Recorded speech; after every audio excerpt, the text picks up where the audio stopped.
Well, hello everyone. I'm out and about again for this week's mini talk. And today we continue our series on the intentional life, and we're thinking all about confession. Confession. What a popular topic I've picked today. And in case you're wondering where I am, it's raining really hard outside. I was going to be by the sea so that we could talk all about Jonah, which I'll tell you about in a moment. But instead, I'm in Phil up in Avalon's basement in his kind of like parking garage. So it might be a bit echoey. There could be cars that come by, but we're going to go for it and see what happens. So today I want to think about confession. There's a great quote from the Big Book, which is used in Alcoholics Anonymous and has been used as a basis to help people out of addictions, not just struggling with alcohol addictions, but drugs and sex and many other things. And it says this on page 317. When I'm willing to do the right thing, I'm rewarded with an inner peace no amount of liquor could ever provide. When I'm unwilling to do the right thing, I become restless, irritable, and discontent. It is always my choice. Today I want to think a little bit about freedom from addiction. And when I think about addictions and difficulties in my life, I think about a time a little while ago, maybe 8 or 9 years ago, when I realized that I was addicted to porn. I was using porn every day, and it was something that had always happened since I was a teenager. I'd gone on this journey of looking at magazines with my friends and going to the kind of waste paper bin at the local field and kind of collecting them, right through to videos, and then the internet came out, and that was pretty much game over for me. I realised I was using it every day, and it was causing division between me and my true self, me and God, but also my relationship with Alex. And so I fessed up. I confessed. I went to one of these conferences and they were talking about addictions, and I realized that this thing had had a hold on me for quite a long time and I didn't want to walk in that path anymore. So I spoke to Alex, I told her, and I was really nervous about doing that.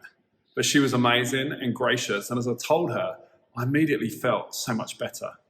I then got a friend who would help me through this journey, someone that wouldn't share my secrets with everyone but would keep me accountable and that I could confess stuff to going forward. For me, confession was such a key part of getting better.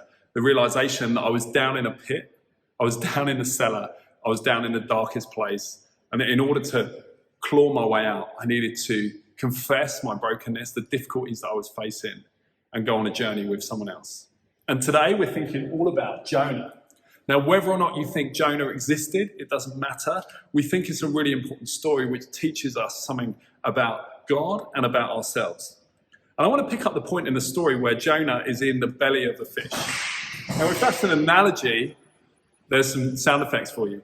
If that's an analogy or a picture of something, Jonah being in the belly of a fish might be an analogy for a time of great difficulty.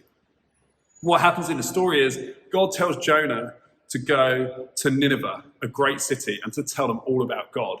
But Jonah's like, I don't like Nineveh. They're strange people. I don't want to hang out with those people. So he goes the complete opposite direction. It'll be a little bit like being asked to go to New Zealand and instead going to Perth. That's kind of what happens in this story. And so Jonah goes the other way. He gets on a ship and makes his way towards Tarshish, another city.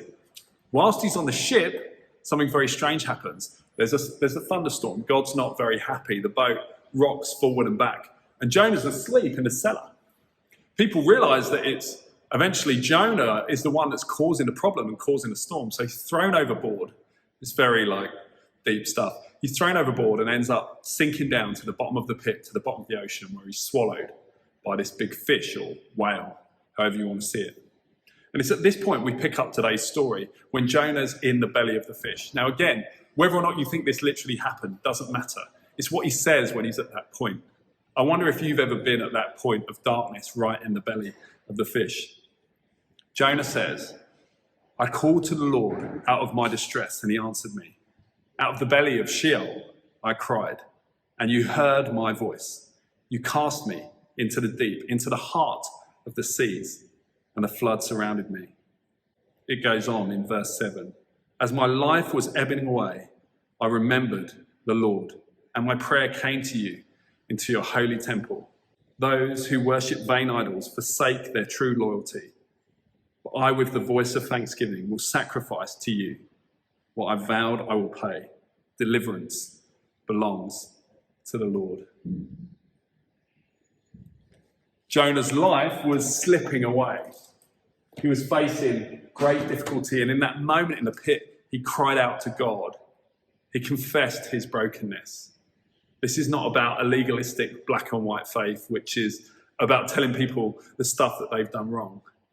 But it's about being aware of our brokenness. Whether or not you believe in God, addictions, pointing ourselves in the wrong direction isn't a good thing to do. And as we share that with people, as we go on a journey with people and put hands up and say, actually, mate, I'm really struggling with this. Freedom, true life, grace can be found. The anxiety dissipates, the fear dissipates, the numbness dissipates. When we share with others, when we're involved in programs like Alcoholics Anonymous, or we confess something to someone else, amazing things happen. So I want to encourage us this week to think about, I wonder who you might confess some stuff to. It doesn't have to be a priest. It doesn't have to be a public thing. But I wonder what one or two people you could speak to, that you could invite to speak into your life. Because I believe in confession, true freedom is found. And that's what we see in the life of Jonah. When he cries out, he starts to rebuild his life. And God uses him to speak to a whole city, to tell the good news of Jesus to a whole wider group of people. Thank you so much for listening. We'll see you all soon.